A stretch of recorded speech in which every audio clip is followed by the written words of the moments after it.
बड़ी साजिश है कि जिस तरीके से माहौल को डिस्टर्ब करने का प्रयास जो है हो रहा है और ये घटनाएं बढ़ गई हैं जब से चुनाव हुए और चुनी हुई सरकार बैठी है।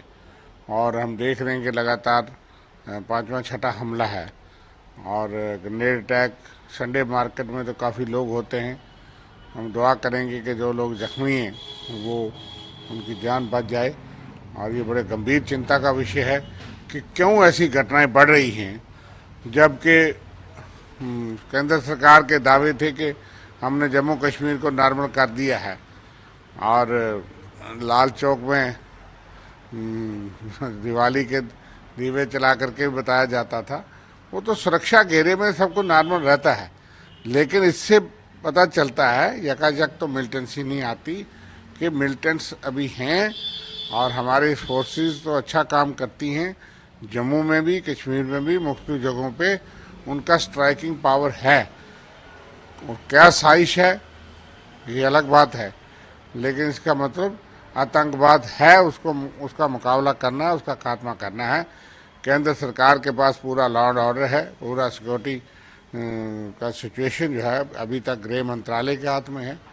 इसलिए हम केंद्र सरकार से अपील करेंगे कि सख्ती से कार्रवाई करें और चुनी हुई सरकार का ताउन और कोऑपरेशन भी ले, ताकि आतंकवाद को मिटाया जा सके, काबू किया जा सके। और सुरक्षा के बंदोबस्त पुख्ता करने चाहिए। और अब तो चुने हुए लोग जो हैं या बाकी भी जो पॉलिटिकल एक्टिविस्ट हैं उनकी सुरक्षा को भी रिव्यू करना चाहिए, क्योंकि पिछली सरकार में तो सिर्फ जो है वो एक पार्टी के लोगों की सुरक्षा ज़्यादा की जाती थी। हमारी ये भी अपील है कि इसका मतलब कोई भी सुरक्षित नहीं है, कहीं भी आते जाते जो है वो किसी पे अटैक कर सकते हैं। तो पूरा इसका सिक्योरिटी रिव्यू होना चाहिए, एलजी प्रशासन से लेकर के सेंट्रल गवर्नमेंट तक पूरा रिव्यू किया जाना चाहिए कि क्यों ये खतरा बढ़ गया है। पाकिस्तान की साजिश है, आतंकवादियों के मेंटर की है, कौन लोग इसके पीछे हैं, क्यों हैं। इसलिए ये गंभीर चिंता से और इतनी सीरियसली इसको लेना चाहिए। आतंकवाद के विरुद्ध हम सब एक हैं। ये तो कमाल की बात है।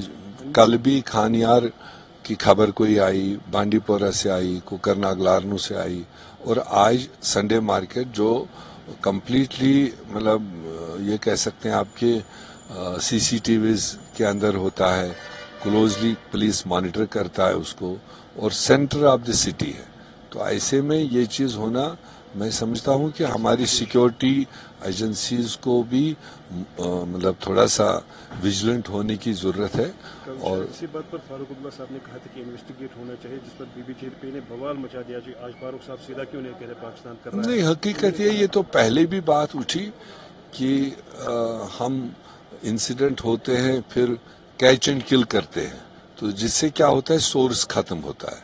तो मैं फारूक साहब की बात को टो करता हूं कि ऐसे इंसिडेंट्स के पीछे जो भी लोग हैं, पुलिस हमारा मजबूत है, ट्रेंड है, ऐसे लोगों को पकड़ा जाना चाहिए ताकि सोर्स पता चले।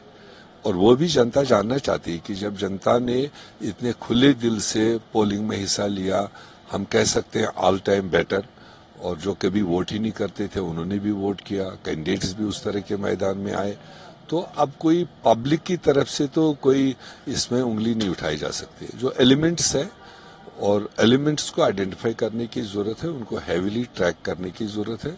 उसमें अभी यूटी है हम, और सारी लॉ एंड ऑर्डर सारी अभी दिल्ली में है। तो ऐसे में ज्यादा जिम्मेदारी दिल्ली पर पड़ती है, होम मिनिस्ट्री पर पड़ती है कि वो अपनी एजेंसीज को और स्ट्रेंथन करे और स्टेट को सपोर्ट करे। जो भी लोग इसके पीछे हो वो कम से कम एक्सपोज होने चाहिए। आपकी बात पे ऐसा तो नहीं है कल असेंबली शुरू होने की मुद्दत के बाद एक डेमोक्रेसी, अब कुछ चीजें तो अक्सर हमने यहाँ के मौसम में देखा, अमरनाथ यात्रा शुरू होती है तो कुछ इंसिडेंट्स पहले होते हैं, और फिर कोई इस तरह का चुनाव होता है तो उससे पहले होते हैं। तो कल असेंबली होनी है, तो हो सकता है उसको लेकर किसी साइड का भी एलिमेंट डेस्परेशन में हो, तो अभी हम कहा नहीं जा सकता है।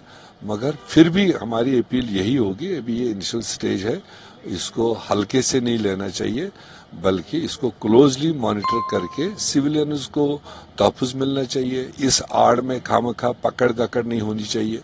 तो जो मुलव्वस है उन तक पहुंचने की